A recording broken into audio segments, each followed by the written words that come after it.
Good evening. Thank you very much, everyone. Thank you to the Dyker Heights Civic Association for hosting this debate as they do every year. It's a little different this year, but to everyone that's watching at home, thank you so much for participating in this process. I have given my entire life to serving the people of South Brooklyn. I have a record and a history of putting this community first, whether feeding hot meals to people after Superstorm Sandy, organizing and rallying with neighbors to get better bus and transit service, starting a neighborhood nonprofit, serving as a pro bono attorney, and on and on and on. I've always put this community first. We face enormous challenges in the years ahead. There's no doubt about that. And we need leadership that is going to be proactive and dynamic to solve those challenges. Leadership that knows how to get things done. And most important of all, leadership that best reflects our values of helping one another, of having each other's back, of giving back to the neighborhoods that give us so much. 2 years ago, when I ran for the state senate, I promised to go to Albany and pass legislation to let the victims of childhood sexual assault have their day in court, and that's exactly what I did.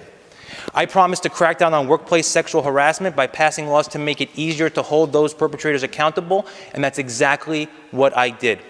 I promised to keep our streets safe for parents, seniors, and pedestrians of every age, and that's exactly what I did. And I promised to have the backs of first responders, public servants, and essential workers, and that's exactly what I did as chairman of the Committee on Civil Service and Pensions.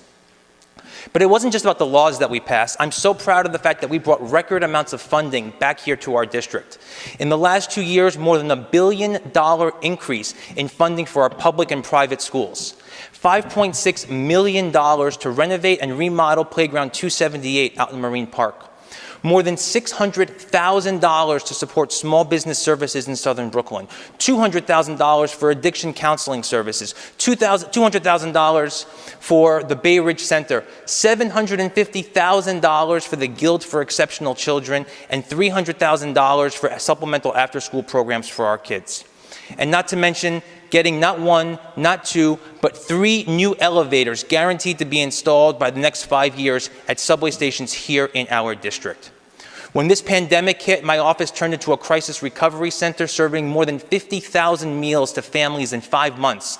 Our neighbors who couldn't put food on their own table, helped more than 1,500 people get their unemployment benefits, and organized volunteers to serve seniors in our neighborhood by going grocery shopping for them and helping them get their medication when they couldn't leave the house. I've opened up 3 offices across this district, held more than 8 town halls, and my office has served more than thousands of constituents with problems big and small. I'm Andrew Gounardes, and you're going to hear a lot of information tonight about my record and a lot of mistruths about that record, and I look forward to answering all of your questions. Thank you.